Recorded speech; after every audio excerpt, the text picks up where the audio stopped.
우리가 믿는 하나님은 이 모든 것을 소유하신 분이십니다.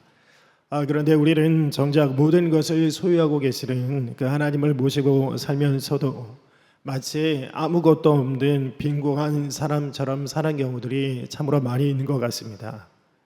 수많은 재산을 물려받았지만 자신이 그 재산을 물려받았는지도 모르고 하루하루를 연명하면서 살아가는 그 드라마 속의 소설 속의 주인공처럼 우리도 하나님이 우리에게 주신 그 수많은 선물이 있음에도 불구하고 우리는 그것을 알지 못해서 누리지 못하고 사는 경우들이 참으로 많이 있는 것 같습니다. 물론 예수님을 믿게 된 것 그 자체가 저는 엄청난 복이라고 생각을 합니다. 그런데 우리가 예수님을 믿게 된 것 자체가 복의 끝이라고 생각해서는 안 될 것입니다. 예수님을 믿게 된 것은 복의 시작이고 이제 우리는 그 믿음을 통해서 많은 축복이 놓여 있는 그 은혜의 세계 속으로 이제 막 들어가게 된 것일 뿐인 것이죠. 마치 여러분들이 들어왔던 저 뒤에 있는 문이 믿음을 통해서 들어오게 되는 문이라고 한다면 그 문을 통해서 들어와 우리가 예상치도 못했던 또 많은 복들을 경험하게 된다는 것이죠. 오늘 우리가 읽은 로마서 5장은 그러한 복들에 대해서 이야기하고 있습니다. 물론 그 시작은 예수님을 믿는 믿음으로 시작이 되게 되죠. 우리는 예수님을 믿게 되면 하나님으로부터 의롭다 칭함을 받게 되는데요. 이것을 조금 어려운 말로 여러분들은 다 아시겠지만 칭이라고 그렇게 이야기를 합니다. 우리는 전혀 의롭지 않은 사람이지만 하나님으로부터 의롭다 칭함을 받게 되는 것이죠. 의롭지 않은 사람이 의롭다고 칭해 주시고 여겨 주시는 이 복은 그야말로 엄청난 복이라고 할 수 있겠습니다. 그런데 이렇게 의롭지 않은 사람을 의롭다고 칭해 주시는 것도 엄청난 복이기는 하지만 여기서 그치지 않고 예수님은 우리가 예수님을 믿기 전에는 상상할 수도 없었던 많은 것들을 선물로 주신다는 겁니다. 여러분, 그렇다면 예수님은 우리에게 어떠한 것들을 선물로 주셔서 누리게 하시는 것일까요? 크게 세 가지를 보려고 합니다. 첫 번째는 우리가 예수님을 믿은 결과로 우리는 하나님과 화평을 누리는 새로운 삶을 살게 되었다는 것입니다. 우리 1절 말씀 우리 한번 같이 읽어봤으면 좋겠습니다. 로마서 5장 1절 말씀 우리 함께 같이 읽겠습니다. 그러므로 우리가 믿음으로 의롭다 하심을 받았으니 우리 주 예수 그리스도로 말미암아 하나님과 화평을 누리자. 성경은 우리가 예수님을 믿기 전에는 하나님과 불구대천의 원수지간이었다라고 이야기를 합니다. 서로를 향한 적대감이 참 말할 수 없이 컸던 관계였다는 거죠. 그러나 우리가 예수님을 믿게 될 때 하나님과 우리 사이에 있던 그 깊던 적대감은 예수님의 보혈로 말끔히 씻어지게 됩니다. 그리고 이제는 사랑과 용납이 가득한 화평의 관계, 평화의 관계로 변화되는 축복을 얻게 되었던 것이죠. 그래서 이제 우리는 하나님과 더불어서 화평을 누리는 새로운 삶을 살 수 있게 되었습니다. 사실 우리는 하나님과 화평의 상태에 있지 않을 때에는 그 어디에서도 화평을 누릴 수 없는 존재입니다. 하나님이 우리를 그렇게 디자인하신 것이죠. 그래서 오랫동안 교회를 다녀도 만약 하나님과 화평하지 않으면 우리에게 있어서 하나님은 언제나 늘 두려움의 대상이 될 뿐일 겁니다. 하나님이 우리에게 붙여주신 사람들도 화평하지 않고 내가 늘 눌려서 이겨야만 되는 경쟁의 대상으로 보이게 되는 것이죠. 그리고 심지어는 나 자신과의 관계에 있어서도 화평하지 않아서 때로는 나 스스로가 용납이 되지 않아서 나 자신을 미워하시고 그리고 심지어는 적당한 벌을 내 스스로에게 내리면서 살아가시는 분들이 많이 있다라는 겁니다. 여러분, 이렇게 하나님과 화평하지 않으면 우리 인간은 어디서도 평화를 얻을 수 없습니다. 나 자신과의 관계에서도 평화를 얻을 수 없습니다. 열심히 일을 해서 높은 자리에 올라가면 좋을 줄 알았는데 올라가면 올라가는 대로 불안한 것이 바로 우리 인간이고, 실패해서 내려갈 때는 내려가는 대로 절망을 경험하는 것이 하나님과 화평을 누리지 못하고 있는 모든 인간의 공통적인 상태라는 것이죠. 그런데 우리가 예수님을 믿어서 한번 의롭다 칭함을 얻게 되면 우리 인생을 늘 따라다니던 알 수 없는 그 근원적인 불안감들은 사라지기 시작합니다. 하나님과 더불어 화평을 누리게 되는 일이 시작이 되는 것이죠.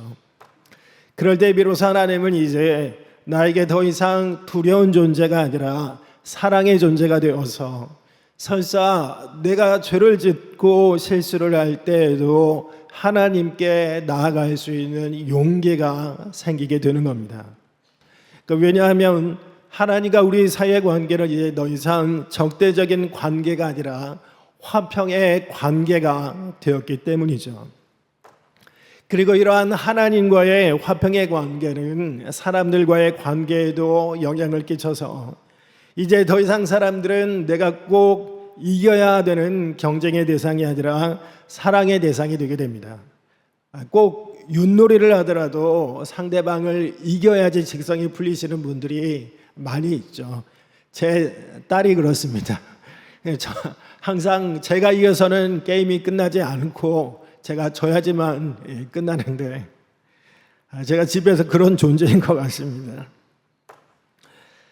여러분, 이렇게 하나님과 화평하게 되면 이제 나 자신과의 관계에 있어서도 더 이상 나를 책찍지 않아도, 벌을 주지 않아도, 끊임없이 나를 몰아세우지 않아도 되고, 있는 그대로의 나를 용납하고 받아들이게 되는 나 자신과의 화평이 이루어지게 됩니다.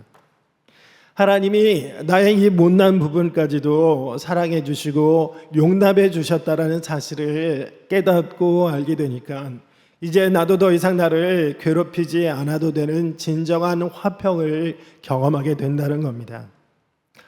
여러분, 이것이 바로 우리가 예수님을 믿어서 의롭게 될 때 경험하게 되는 새로운 삶의 시작이자 새로운 삶의 모습이 됩니다.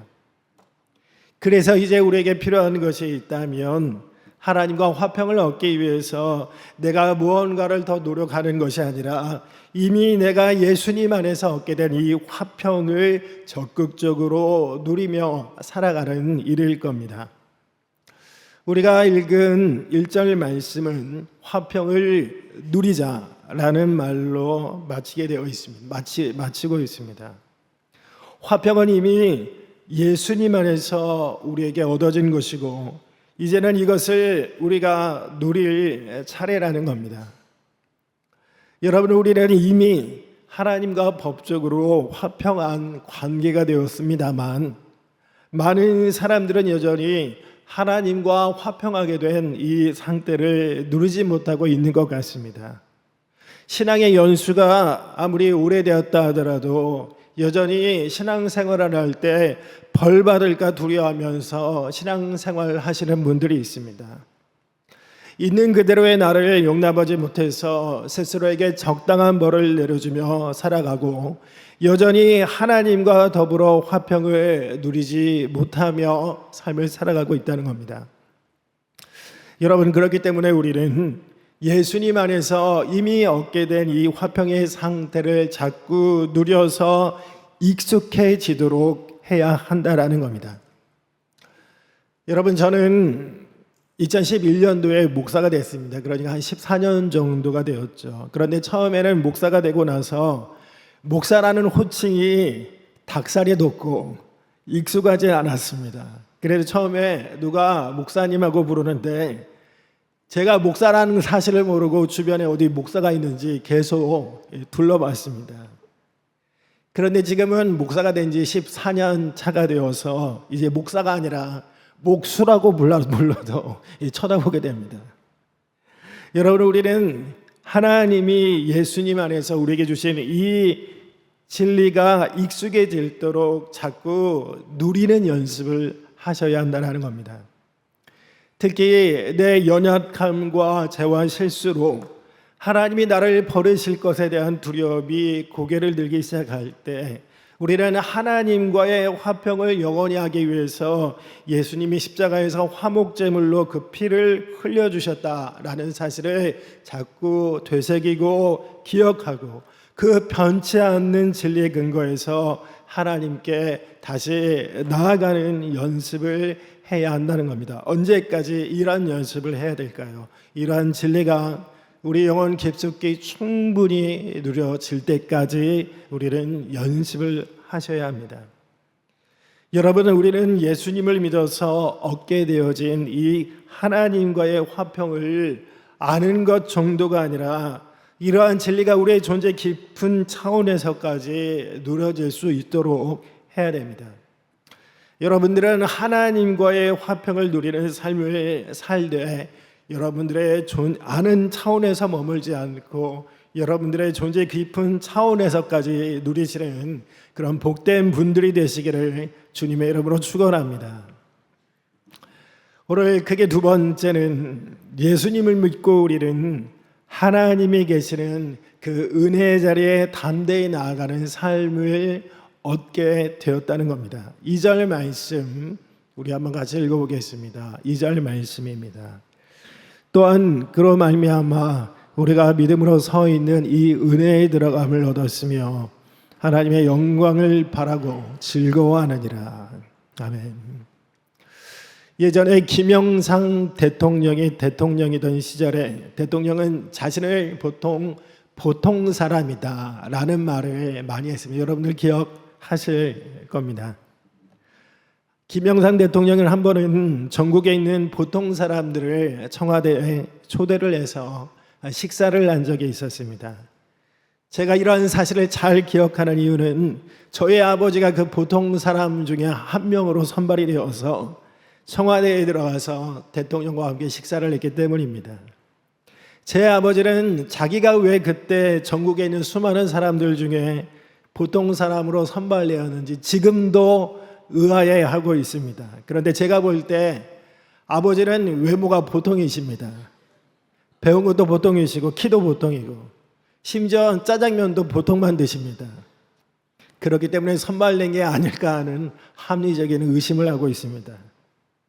제 아버지는 청와대에 들어가서 대통령과 식사를 했던 그때 그 일을 지금도 가문의 영광으로 생각하고 있습니다. 심지어 그 당시에 아무런 종교를 가지고 있지 않았던 아버지는 청와대의 기둥을 문지르면서 세상에 있는 모든 신들에게 기도를 했다고 합니다. 내 아들도 청와대에 들어가게 해달라고. 근데 지금 청와대는 개방이 돼서요. 제 맘만 먹으면 이번 여름 휴가 때 한번 갈까 아버지의 그 기도를 들어줄까 생각하고 있습니다. 우리가 방금 읽은 2절 말씀은 우리가 믿음으로 서 있는 이 은혜에 들어감을 얻게 되었다라고 말을 합니다. 여기서 들어감이라고 하는 말은 원래 고대 왕정 시대의 백성이나 신하들이 왕을 아련하기 위해서 왕이 있는 곳 앞으로 나아갈 때 쓰였던 단어였습니다. 궁중 언어였죠. 여러분, 대통령을 만나기 위해서 청와대나 용산에 들어가는 것도 쉽지가 않은데 고대 백성이 왕을 아련한다라는 것은 더 쉽지 않은 일이었을 겁니다. 이것은 구약의 에스더서를 보면 우리가 알 수 있죠. 에스더는 왕비였지만 왕 앞으로 나아가는 것이 결코 쉽지 않았습니다. 고대 바벨론 왕국의 법도에 따르면 왕이 부르기 전에는 왕 앞으로 나아갈 수가 없었고 만약 부르지 않았는데도 나아가게 된다면 왕비라도 죽게끔 되어 있었습니다. 그래서 에스더도 죽으면 죽으리라는 심정으로 왕 앞에 나아갔던 것이죠. 여러분, 이렇게 왕 앞에 나아가는 것이 어렵고 또 목숨까지 걸어야 했던 일이라면 온 우주의 왕이시고 주권자이신 하나님께 나아가는 것은 얼마나 어려운 일이었겠습니까? 이것은 목숨을 걸어야 되는 일이었습니다. 실제로 구약 시대에는 아무나 하나님이 계신 그 은혜의 보좌 앞으로 들어갈 수가 없었습니다. 만약 이방인이라면 성전의 바깥 뜰까지만 들어갈 수 있었죠. 그리고 여인들은 그보다 조금 더 들어갈 수 있을 뿐이었습니다. 그리고 일반 남성들의 경우에는 그보다 조금 더 안으로 들어갈 수 있을 뿐이었죠. 물론 제사장들은 성소까지 들어갈 수 있었지만 가장 거룩한 지성소 안에 들어가는 것은 대제사장들만 허용되어 있던 일이었습니다. 그런데 그것도 1년에 한 번씩 들어갈 뿐이었고, 들어가는 조건도 너무나 까다로워서 만약 하나라도 잘못이 된다면 그 자리에서 즉사하게 되는 일들이 있었습니다. 여러분, 이렇게 구약시대에 하나님이 계신 그 은혜의 보좌 앞으로 들어가는 일은 너무나 어려운 일이었고 위험한 일이었습니다. 그런데 예수님은 자신을 믿는 사람들에게 하나님이 계시는 이 은혜의 보좌 앞으로 담대히 나아갈 수 있는 길을 열어주셨습니다. 예수님은 하나님과 우리 사이를 화평의 관계로 만들어주셨고, 그래서 담대히 하나님이 계신 그 은혜의 보좌 앞으로 나아갈 수 있는 존재들로, 하나님의 자녀들로 우리를 만들어 주셨던 것이죠. 여러분, 그래서 이제 우리는 마음만 먹으면, 그리고 언제든지 하나님이 계시는 그 은혜의 보좌 앞으로 나아가서 하나님께 기도하고 하나님과 독대할 수 있는 기회를 얻게 되었다는 겁니다. 여러분들도 예전에 신문에서 아마 보셨을 겁니다. 예전에 신문에 존 F 케네디가 백악관에서 집무실에서 집무를 하고 있을 때 웬 아이들이 그 집무실에서 막 뛰어놀고 있습니다. 그런데 아무런 이 대통령실의 경비들이 말리지 않습니다. 왜냐하면 그 아이들은 그 대통령의 자녀들이었기 때문이죠. 아무리 미국을 움직이는 대통령의 집무실이라도 아들은, 그리고 딸들은 아버지가 있는 곳에 담대히 들어갈 수 있는 권리가 있었던 겁니다. 여러분, 이것이 바로 우리가 예수님을 믿을 때 이루어지는 일이라는 겁니다. 우리는 이제 하나님의 자녀가 되었습니다. 아바의 자녀가 되었고, 그래서 이제 우리는 하나님이 계시는 그 은혜의 보좌 앞으로 담대히 들어갈 수 있는 사람들이 되었다는 것이죠. 여러분, 그렇다면 이제 우리가 해야 할 일이 있다면, 우리는 하나님과 화평의 관계를 누릴 때와 마찬가지로 하나님이 계시는 그 은혜의 보좌 앞으로 나아가는 시간을 적극적으로 누려야 할 겁니다. 여러분, 우리는 이 세상을 살다 보면 억울한 일을 참 많이 당합니다. 그리고 남모를 힘들 일들도 많이 경험하게 되죠. 그런데 우리에게는 그럴 때 하나의 좋은 특권이 있다는 것을 알아야 됩니다. 바로 하나님이 계신 그 은혜의 보좌 앞으로 나아가서 나의 모든 마음들을 쏟아놓는 그 기도의 특권이라는 겁니다. 여러분, 우리가 하나님 앞에 나아가서 기도하는 시간은 우리가 생각하는 것 이상으로 아주 엄청난 시간입니다. 그 시간은 하늘의 대왕이신 하나님을 우리의 아버지로 만나 이야기하는 시간이기 때문이죠. 여러분은 이 세상에 가장 큰 실세를 누구라고 생각하십니까? 제가 한번 이 이야기를 예전에 대학부 담당할 때 대학생들에게 디모데의 가장 큰 실세는 누구냐라고 물어봤는데, 아부하게 좋아하는 어떤 친구가 목사님이요 이러더라고요. 제가 원하는 그런 대답은 그게 아니었고, 한 공동체 그리고 한 역사의 가장 큰 실세는 바로 온 우주의 왕이시고 주권자이신 하나님을 독대하는 사람이라고 생각을 합니다. 저는 그 사람들의 기도가 바로 이 세상을 움직이는 하나님의 통치의 수단이 된다고 생각합니다. 하나님과 독대하는 시간이 많으면 많을수록 그 사람은 반드시 이 시대와 그가 속한 교회를 움직이는 역사의 숨은 실세가 됩니다. 그렇기 때문에 여러분은 하나님이 계시는 그 은혜의 자리에 나아가서 하나님과 독대하고 하나님께 여러분들의 마음을 쏟아놓고 기도하는 그런 복된 분들이 되시기를 바랍니다.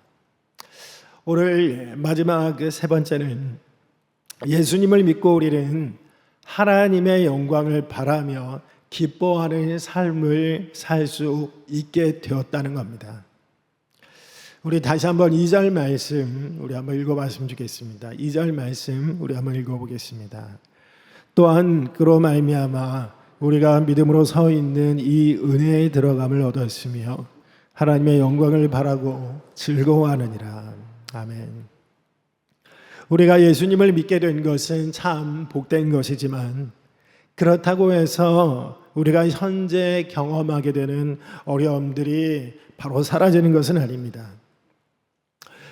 우리가 오늘 다루지는 않겠지만 오늘 본문 이후에서 바울은 예수님을 믿게 된 사람들이 삶을 살아가다가 경험하게 되는 두 가지 구원의 장애물에 대해서 이야기를 합니다. 그 중에 하나가 죄이고요. 또 다른 하나는 환난입니다. 죄, 환난과 죄는 예수님을 믿고 거듭난 우리들에게 있어서 구원의 큰 장애물이 되어서 때로 우리를 좌절하게 만들고 또 우리를 낙담하게 만듭니다. 그러나 아무리 큰 죄와 환난이라도 우리를 넘어뜨릴 수는 없습니다. 왜냐하면 2절 말씀처럼 우리는 이미 우리를 믿음으로 서 있도록 하는 그 은혜의 영역 속으로 들어와 있기 때문이죠. 그래서 하나님의 은혜는 결국 아무리 큰 죄와 환난이라도 우리를 극복하게, 우리를 이 믿음으로 서 있는 자리에서 넘어지지 않도록 우리를 만들어 주실 겁니다. 목회자 중에는 성도들도, 신학자 중에는 성도들도 구원이 취소될 수 있다고 말하는 사람이 있습니다. 그리고 은혜에서 탈락될 수 있다라고 말하는 사람들이 있습니다. 그런데 저는 그것이 정말로 잘못된 가르침이라고 생각합니다. 왜냐하면 은혜라는 것 자체가 원래 자격이 없는 사람이 받는 것이기 때문에 은혜에서 탈락된다라는 말은 성립이 되지 않는 모순적인 말이 되기 때문입니다. 여러분, 자격이 없는 사람이 받는 게 은혜인데 또 다시 자격을 따져서 은혜에서 탈락시킨다라는 말은 있을 수가 없는 그런 형용 모순적인 말인 것이죠. 물론 우리가 죄를 지으면 우리가 은혜에서 탈락되었다라는 느낌을 받을 수는 있습니다. 그러나 그러한 느낌을 받을 때에도 하나님의 은혜는 우리가 지은 죄보다 더 크다는 것을 알고 절대로 하나님이 계신 그 은혜의 영역으로부터 탈락되는 일은 없다라는 것을 여러분들 믿으셔야 됩니다. 이렇게 우리의 죄는 하나님의 은혜보다도 클 수 없습니다. 그리고 이것은 환난도 마찬가지이죠. 이 세상에서 만나게 되는 그 어떤 환난도 우리가 장차 참여하게 될 하나님의 영광보다 결코 클 수 없습니다. 그렇기 때문에 우리는 세상에서 어떤 환난을 만난다 하더라도 하나님의 영광을 바라며 기뻐하는 삶을 살 수 있다는 것이죠. 옛날에 제가 알던 어떤 분은 남편과 일찍 사별을 했습니다. 그리고 나서 딸 하나, 아들 하나 있었거든요. 이 어린 자녀들을 키우기 위해서 사람들이 꺼려하는 온갖 굳은 일을 다 하셨습니다. 식당에서 일을 하시고 식무일도 하시고 많은 일들을 하셨습니다. 그런데 이분이 이렇게 굳은 일을 감당하면서도 기쁨을 유지할 수 있었던 이유는 하나밖에 없던, 물론 딸도 있고 아들도 있죠. 근데 그 하나밖에 없는 아들이 너무나 착하고 그리고 너무나 똑똑했기 때문이었습니다. 이 아들은 결국 지방에 있는 법대에 장학생으로 들어가게 되었고 나중에는 결국 사법고시에 패스를 했습니다. 저는 그 아주머니가 그렇게 환하게 웃는 모습은 처음 봤습니다. 얼마나 기뻤을까요?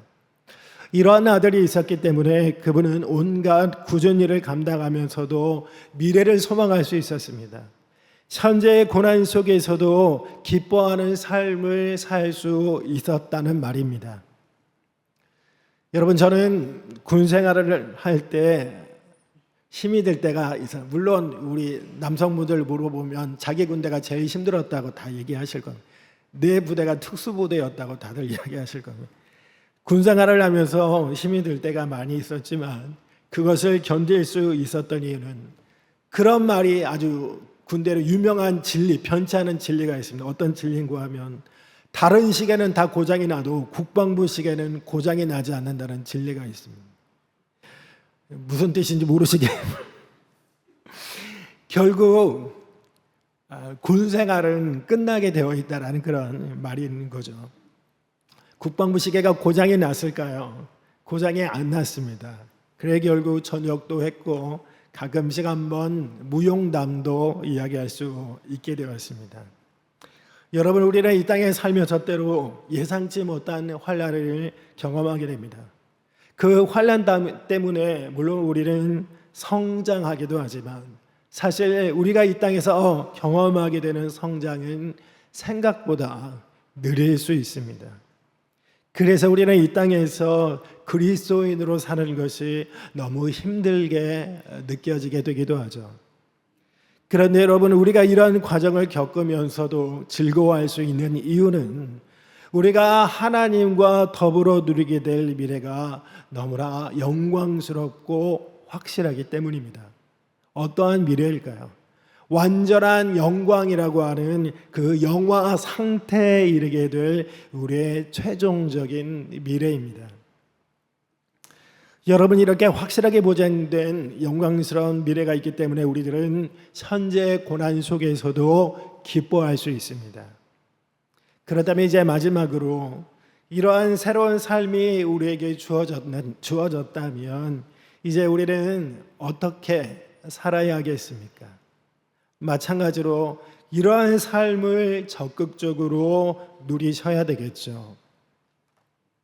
세번역 성경은 2절 말씀의 끝을 하나님의 영광에 이르게 될 소망을 품고 자랑합시다, 기뻐합시다, 즐거워합시다 라는 권유문의 문장으로 끝을 마무리합니다.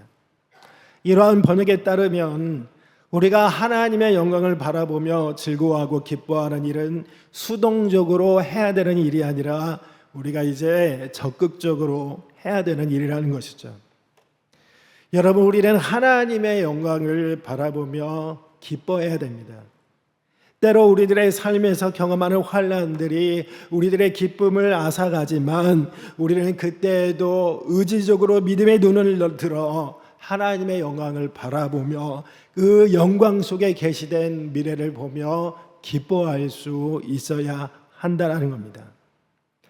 때로 우리는 기뻐하기 싫어하는 우리 스스로를 설득하고 낙담에 빠진 우리 영혼을 향해 하나님을 기뻐할 것을 선포하는 사람들이 되어야 한다는 겁니다.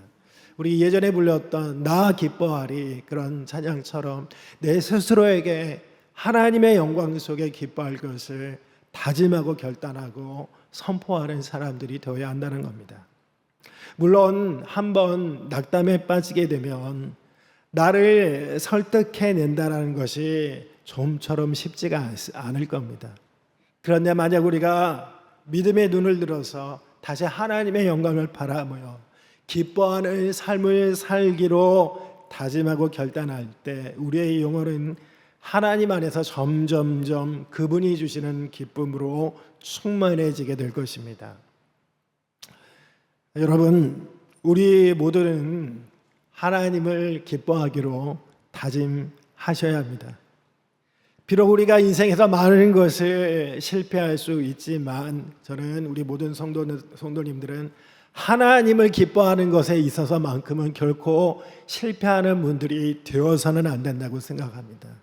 여러분은 하나님을 기뻐하시고 하나님을 기뻐하기로 다짐하시고 하나님을 기뻐하기로 결단하시는 그런 복된 분들이 되시길 바랍니다. 여러분들 모두 이렇게 여러분들의 삶이 다할 때까지 하나님의 영광을 바라고 그 하나님의 영광 때문에 기쁨의 삶을 살아가는 그런 복된 분들이 되셨으면 좋겠습니다. 그런 분들 되시기를 주님의 이름으로 축원합니다. 한번 기도하겠습니다. 하나님 감사합니다. 우리가 예수 믿은 것도 귀한 복이지만 그러나 그 예수 믿은 복 때문에 하나님과 화평을 누리게 되었고 그리고 말할 수 없는 은혜 속에 하나님의 그 은혜의 보좌 앞에 들어갈 수 있게 되었습니다. 그리고 환난 중에도 하나님의 영광을 바라보며 기뻐할 수 있게 되었습니다. 우리가 모두 이러한 새로운 삶을 살아가는 복된 성도들 될 수 있도록 인도해 주시고 우리가 다른 것은 다 실패해도 하나님을 향한 기쁨들 그 기쁨을 유지하는 것은 결코 실패하지 않는 복된 백성 될 수 있도록 인도해 주시옵소서. 인생에 알 수 없는 고난을 만나신 분들 그리고 육체에 큰 질병에 걸린 분들이 있습니다. 하나님 긍휼히 여겨주시고 이분들이 믿음의 눈을 들어 하나님의 영광을 바라보고 이분들의 삶에서 완성될 그 영광스러운 미래를 바라보면서 여전히 기뻐할 수 있는 그 기쁨을 주시옵소서. 이 모든 말씀 예수님 이름으로 기도 올리옵나이다. 아멘.